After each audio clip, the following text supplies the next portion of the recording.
on va de suite enchaîner doucement mais sûrement. AEW, je me tourne vers tous les deux, mais particulièrement maintenant tous les deux parce que Félix, tu l'as vu aussi. Mais pas toi, Michael, je dis une bêtise. Non. C'est toi qui l'as pas vu, d'accord. Donc, écoute, je te laisse suivre le fil, ou est-ce que tu veux que je te le donne peut-être pour les matchs par mémoire. Jake Snake Roberts qui chauffe Cody au micro avant de se faire aider par... C'était le premier truc du show, ça? Ouais. De mémoire, oui. Oh, C'est ce qui a ouvert le show. De mémoire. Mais pas Lance Arthur qui a défoncé quelqu'un, non? Si, il s'est chauffé contre Cody, quoi. Non, mais il avait pas défoncé un jobber ou un truc, je sais plus. Mais tu as sans doute raison. De mémoire, non, mais voilà. Bon, je pense pas grand chose à dire. Oui, si que ça Jake, a fait monter la sauce. Jake qui s'excuse pas. C'est-à-dire que il s'excuse pas parce que c'est un heel, donc il le fait bien. Hein. Mais en fait, c'est le EW qui devrait s'excuser pour le segment de la semaine dernière, quoi. Oh là là. Tellement malaisant, quoi. C'était. Oulala, j'ai un serpent céphalique, je le mets sur le corps de Brandy. Pourquoi Jake, qui est vieux, qui a eu des problèmes de santé et tout, voilà. Il a un masque la semaine dernière parce qu'il est en ringside, il est manager, mais là il a pas de masque. Ça l'empêche pas de parler, quoi. Après il y a peut-être le côté vieux briscard, j'ai pas envie, laissez-moi. Bon. Après le segment, j'ai trouvé vraiment pas pourri, quoi. On va le dire pourri, parce que Cody qui arrive dans sa bagnole, déjà il arrive pas à mettre la première vitesse à embrayer, quoi. Et puis en plus tout ça pour 1 mètre et renverser une pauvre barricade qui était là juste pour faire oh là là, il a renversé quelque chose. Genre, sérieusement, quoi. Encore une fois, Cody qui fait son putain de gros heal avec sa grosse bagnole qui fait vroom vroom, juste pour venir sur le ring et faire peur, genre putain, ouais. Quoi. Petite précision aussi pour faire plaisir à Michael, entre guillemets, hein, lol. Là, on avait une annonce quand même, non pas du main event à stricto sensu, mais en tout cas de l'enjeu main event sur les bords. C'était le fait que Moxley allait venir récupérer sa ceinture auprès de Brody Lee. On verra ça plus tard. C'est pas, ouais. Voilà, c'est pas si simple que ça. J'ai pas envie de vomir tout de suite. Ouais. Surtout que j'ai pas mangé. Voilà. On enchaîne donc avec les Best Friends contre Luchasaurus, Jurassic Express, pardon, composé de Luchasaurus et de Dylan Jr. Luchasaurus. Voilà. Donc Dylan Jr. Félix, je te laisse expliquer aux gens. Voilà. Victoire des Best Friends. Best of Friends. Voilà. Oui, bah oui, je pense qu'ils veulent les faire number one contender. Bon, après, ça se réglera à Double or Nothing, apparemment, si j'ai bien compris. Ouais. Mais pour le title shot. Mais voilà. Et bah, le truc le plus impressionnant du match, alors qu'il était correct, hein, le match, il n'y avait pas de souci. Luchasaurus, il était super. MJF, il a fait son connard avec Marco Stunt. Wardlow, il la défonce. Voilà. Non, pas avec Marco Stunt, avec Jungle Boy. Mais le truc à retenir du match et peut-être du show, c'est le coup de pied Mortal Kombat de Phoenix sur Orange Cassidy à l'extérieur. C'était genre waouh. Ouais. J'ai vu que ça, moi. Ça avait l'air. Mais oui, enfin ça a tourné partout. Moi je l'ai vu ce matin le début de show. Et ça m'a donné une énergie de fou toute la journée, quoi. C'est la première fois que je suis convaincu par Orange Cassidy, je dois dire. C'est gratuit. C'est gratuit. Y a eu Wardlow. C'est tellement une star, quoi. Ouais. Enfin, tout ce qu'il fait est merveilleux, quoi. Sachant qu'il y a Wardlow qui est aussi intervenu sur le côté du ring pour se joindre au défonçage dans les règles. C'était pas mal aussi, mais c'est sûr que comparé à cette espèce de high kick de l'espace là, jump high kick de l'espace, c'était pas, tu peux pas tester. Donc victoire, comme je disais, des Best Friends qui sont assez mis en avant, comme le disait Félix. Ensuite, Fatal 4-Way pour une opportunité pour le titre féminin. On avait Shida, on avait Penelope Ford, on avait MDM, Medical Doctor Britt Baker. Voilà, Britt Baker. Et Statlander Chris, l'extraterrestre qui vient de loin, ou en tout cas au moins de chez elle. Voilà, victoire de Shida et Breaker, Britt Baker qui était plus occupé à aller chercher non pas des noises ou des poux mais des dents, les molaires de extraterrestres à l'extérieur. Casser sa bouche. Voilà. Casser sa bouche. Et ça, bon voilà, sympathique mais pas... Oui, moi je m'attendais à pire.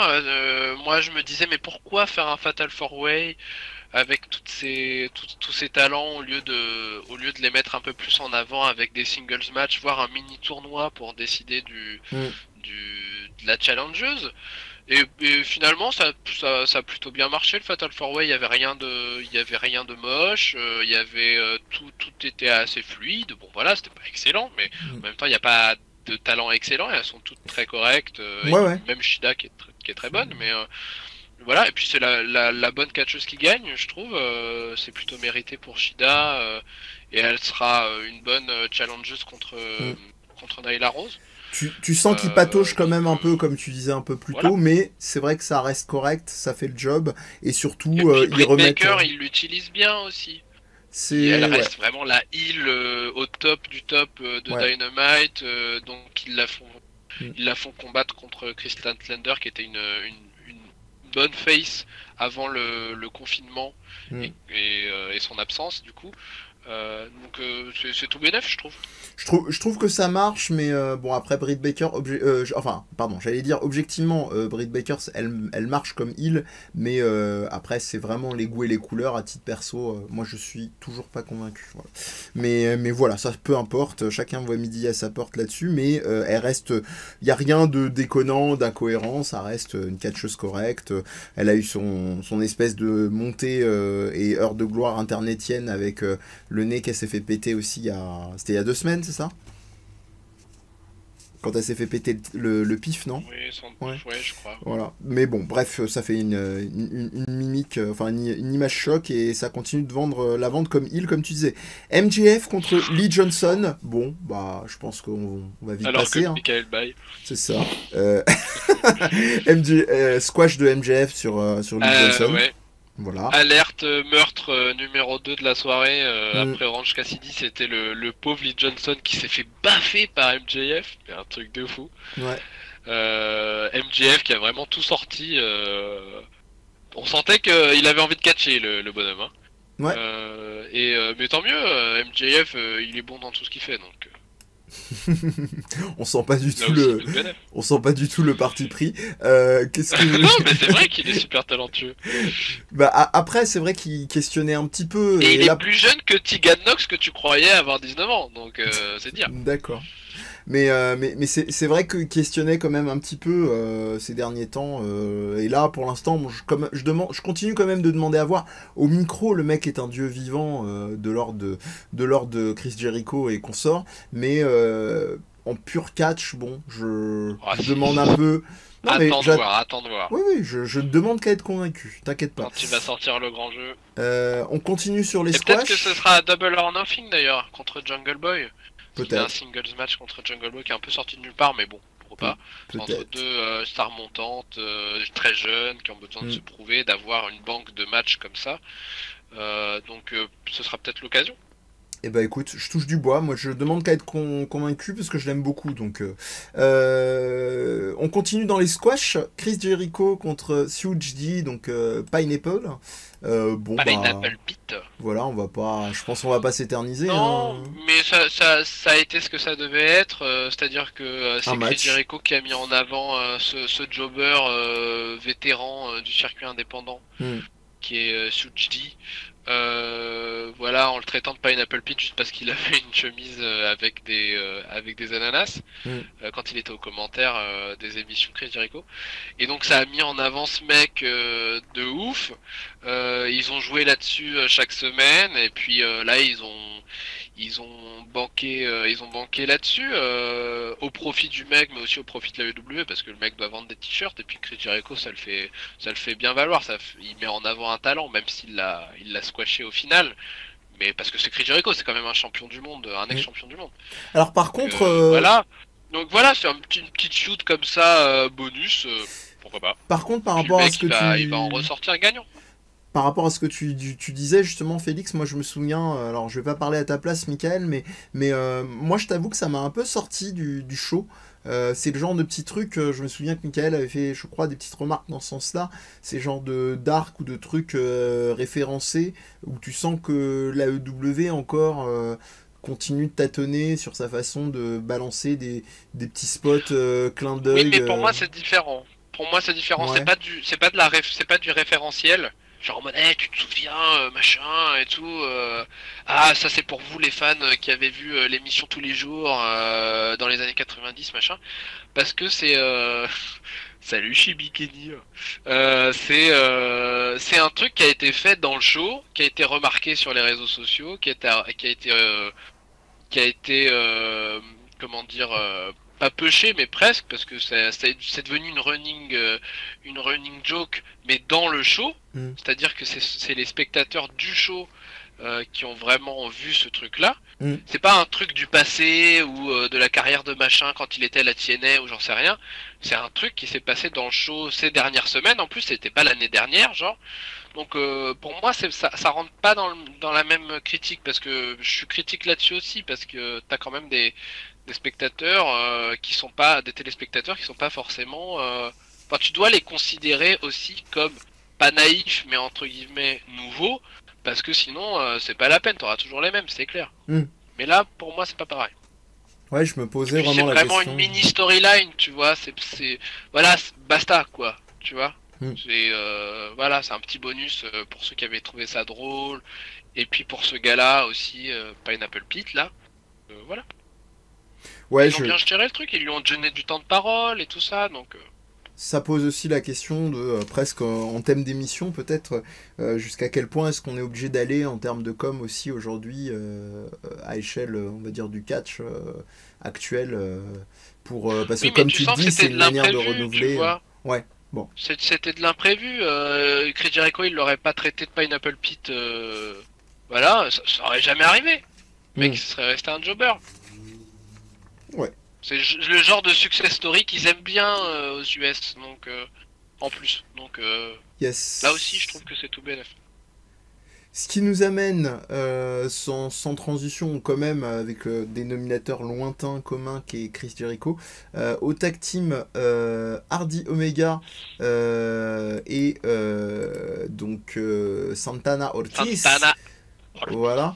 Bah écoute, je te laisse commencer, Félix.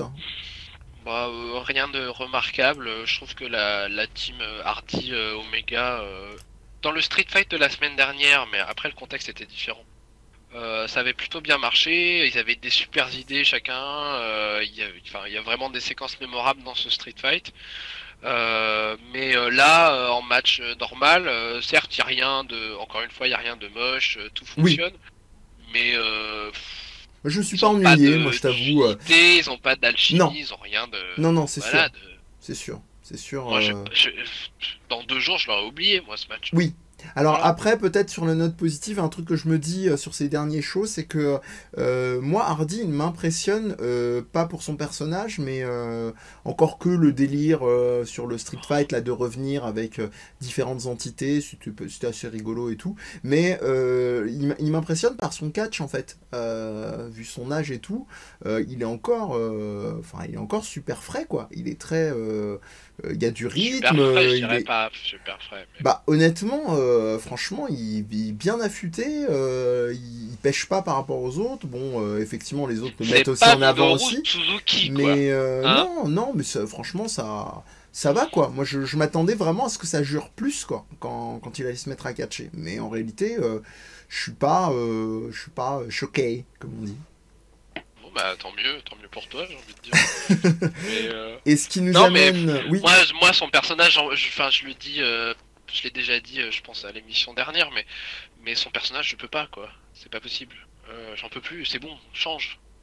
Je m'en fous que tu t'appelles Damas et que t'aies 3000 ans et que tu fasses... Ah bah, moi je t'avais déjà dit pareil, mais bon, au moins ça a le mérite d'être vaguement distrayant, quoi. Je continue sur quand même un petit élément, bon ça va pas te plaire Félix, mais on a eu une petite montée en pression et en feud avec la mort de Vanguard One, oui, voilà, j'allais en parler. Ah bah écoute, ça tombe très Troisième meurtre de la soirée. Non, c'était plutôt cool. Parce que la relation entre les deux, elle a été établie et que le moment où il y a eu cette première confrontation entre ce drone et Chris Jericho, c'était plutôt bien fait, c'était bien foutu, c'était drôle. Donc pourquoi pas. Mais je trouve que le meurtre de Vanguard One a été un peu mal exécuté, je dois dire, parce qu'on s'y attend. Il a la batte, la batte, on sait ce qu'il va en faire, mais il met 3 plombes, il dit oh là là, voilà ce que je vais faire de toi, machin. Mais ça fait 3 plombes qu'on le sait, quoi. Moi, je l'aurais fait tout de suite, et après, il aurait fait sa promo. Mais pourquoi pas, c'était plutôt bien. Et puis après, Sami Guevara qui met ses petits coups de batte en plus à son tour et tout ça. Et puis Matt Hardy qui revient et qui a l'air complètement dévasté. Bon, voilà, c'est Matt Hardy, quoi. Mais j'espère qu'ils vont mettre un peu ça derrière eux. Mais je sens qu'il va y avoir un Vanguard 2 qui va arriver. Qui va tirer des rayons laser. Voilà. Donc, on va essayer de rapidement terminer pour pas perdre Michael qui est en train de dire mais qu'est-ce qu'il raconte. Alors on arrive au main event. Preuve que j'aime pas tout ce que la EW fait, hein. Ah oui, mais moi non plus, hein. Moi non plus. Et c'est le main event et c'est le moment pour comme Félix disait, si vous êtes à table, excusez-nous pour vomir. Donc écoute, voilà, hein. Ouais, Monsieur Brody Lee contre Christopher Daniels. En plus, je comprends pas pourquoi ce match est un main event. Ça sort un peu de nulle part quand même. À part le fait que Brody Lee est dans une feud de main event. Bon. Sur le papier, hein. Et je comprends pas, deuxième chose, pourquoi c'est pas un grudge match. Parce que Christopher Daniels c'était le mec qui mettait en porte-à-faux le Dark Order. C'est le mec qui a dit non, l'exalté n'existe pas, machin. Il s'est fait défoncer quand Brody Lee s'est montré. Et puis après il a été un peu abandonné. Du coup ils organisent ce match parce que ça fait longtemps que SCU qui habite en Californie et donc était confiné ne pouvait pas participer au show. Mais du coup il le place comme ça, ce match, là encore en sous-entendant qu'on a la référence pour le coup, qu'on va comprendre qu'il y a des enjeux derrière, mais sans le dire, ouvertement, sans le dire explicitement. Du coup, on a juste un match entre Brody Lee et Christopher Daniels. En plus, Christopher Daniels, il arrive en mode SCU normal, rien de sérieux. Ouais. Donc bon, voilà quoi. Il n'y a pas d'enjeu, le match n'est pas extraordinaire, voilà, pas grand chose. J'en profite juste avant de te laisser continuer, Félix, pour saluer Alistair de British Soft Style. D'ailleurs, ne restez pas loin, abonnez-vous ou ce que vous voulez, parce que il y aura possiblement des annonces avec certaines personnes dans un avenir proche. On vous tiendra au courant au niveau du catch à casse, que ce soit sur les lives et peut-être même en bonus.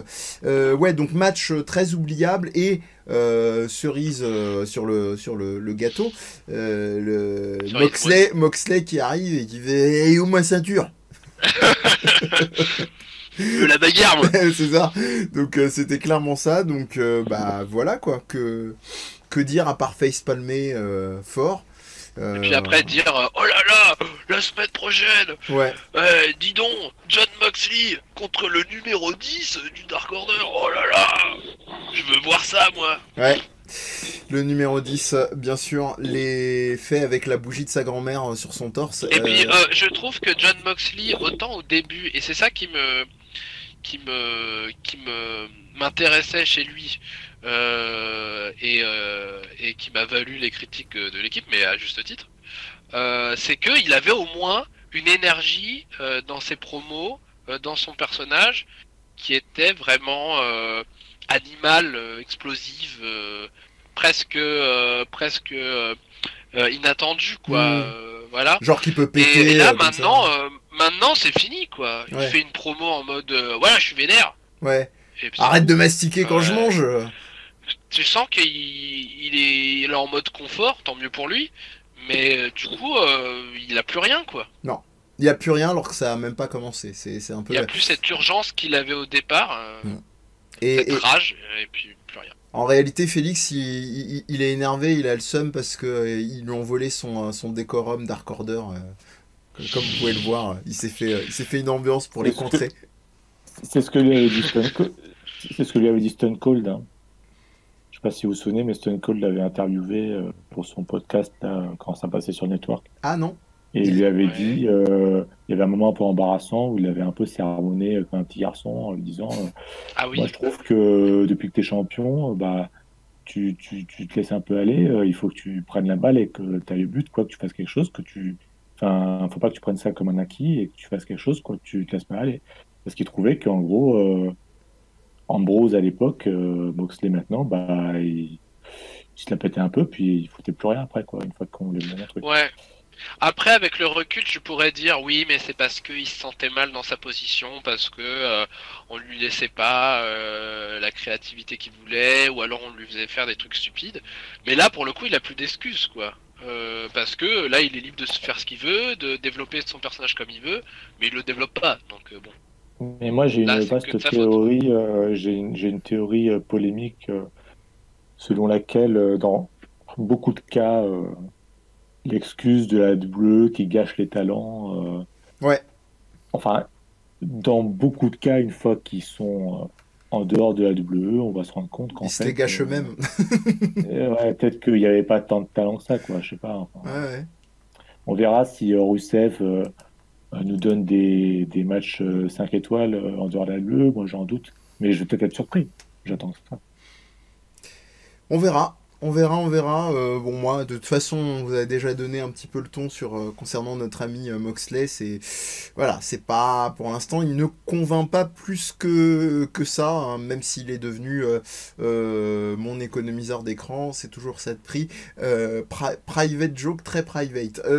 On va continuer et doucement terminer l'émission. Petit break. Break. Donc break.